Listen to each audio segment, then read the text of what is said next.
여러분 안녕하십니까? 지난번에는 성경은 비유로 써졌다는 말씀을 전했습니다. 오늘은 왜 하나님과 예수님은 비유로 말씀하셨는지 그 이유에 대해서 알아보겠습니다. 비유, 첫 번째, 성경을 쉽게 이해시키기 위함이었습니다. 즉 어떤 것을 두고 비유로 표현하면 이와 같이 이러하다 라고 더 쉽게 이해할 수 있고 개성대로 더욱 다양한 표현을 할 수 있기 때문입니다. 그리고 두 번째는 때가 되면 밝히 이르기 위함입니다. 예수님께서는 때가 이르면 비유로 가르치지 않고 아버지에 대한 것을 밝히 이르겠다라고 하셨습니다. 하나님도 비유를 통해 역사와 말씀을 가르치심을 우리는 성서를 통해서 알 수가 있습니다. 그러므로 비유를 밝히지 않고서는 하나님의 뜻과 섭리의 방향을 알 수 없으니 모두는 말씀을 배워야 합니다. 지금은 하나님은 비유로 인봉하신 성경의 모든 것을 밝히 이르는 때입니다. 예수님께서는 누가복음에 시대를 분별치 못하느냐라고 말씀하셨습니다.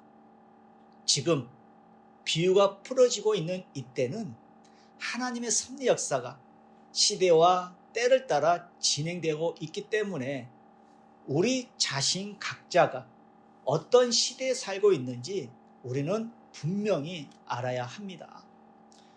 왜일까요? 자신이 살고 있는 시대가 어느 시대인지 알아야 그 시대에 하나님의 뜻을 따라 살 수 있고 그 시대에 맞는 구원을 받을 수 있기 때문입니다.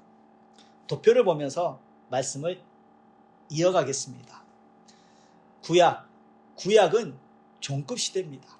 즉 하나님을 종의 입장에서 맞고 살았고 하나님도 구약인들을 종의 말씀으로 주셨습니다.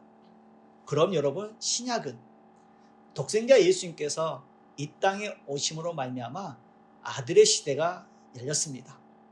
하나님을 자녀 입장에서 맞고 살았으면 예수님을 통해서 아들이 되는 말씀을 주시어 그 말씀을 듣는 자는 하나님의 자녀가 되는 권세를 받게 되었습니다.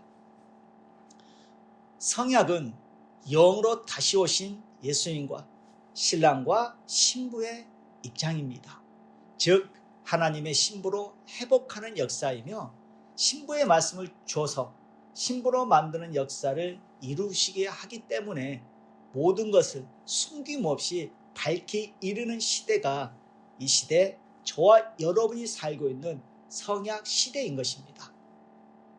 비유로 말한 세 번째 이유는 비유의 실체인 메시아가 그 비유를 풀기 위해서입니다. 예수님은 이렇게 말씀하셨습니다. 예수님께서 입을 열어 비유로 말하고 창세부터 감춘 것을 드러내리라 하신 것처럼 비유의 실체는 메시아입니다. 그러므로 메시아만이 그 비유를 풀 수가 있습니다. 그러면 여러분 성경을 어떻게 풀어야 될까요? 이사야서 34장 16절을 보면 하나님의 책을 자세히 읽어보라고 하였습니다. 즉 이사야서 34장 16절의 말씀처럼 성경은 성경으로 풀어집니다. 즉 문제가 성경에 있으면 답도 성경에 있습니다. 성경에 비유가 있으면 그 성경 안에 그 비유의 실체가 있다는 것입니다. 성경에 애언이 있으면 그 애언의 성취도 성경에 있습니다. 마지막으로는 선악 분립을 위해서입니다. 제자들이 예수님께 여쭈었습니다. 예수님 왜 비유로 말씀하십니까? 라고 말씀하셨을 때 예수님은 누가복음 8장 10절에 예수님의 말씀을 듣고 예수님을 믿고 따르는 사람들만 바로 비유가 아닌 실체로 말씀하셨고 예수님이 누군지 모르는 이들에게는 비유로 말씀하셨다라고 하셨습니다. 이와 같이 하나님의 섭리 역사는 시대와 때를 쫓아 진행되기 때문에 저와 여러분 지금 어떤 시대에 살고 있는지 분명히 정확하게 알아야 됩니다. 왜냐하면 사람이 하나님을 믿고 주님을 믿어도 하나님의 때를 분별할 줄 모르면 그 때에 맞게 하나님을 믿고 섬길 수도 없고 참된 신앙을 할 수 없기 때문입니다. 여러분, 사람은 때에 맞게 살아야 됩니다. 때에 맞게 행할 때 성공도 할 수가 있습니다.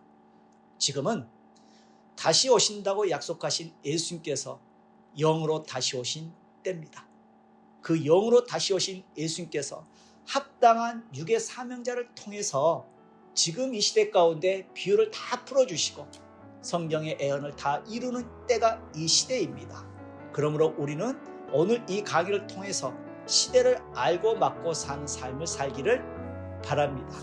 여러분, 다음 시간에 또 반갑게 뵙겠습니다. 감사합니다.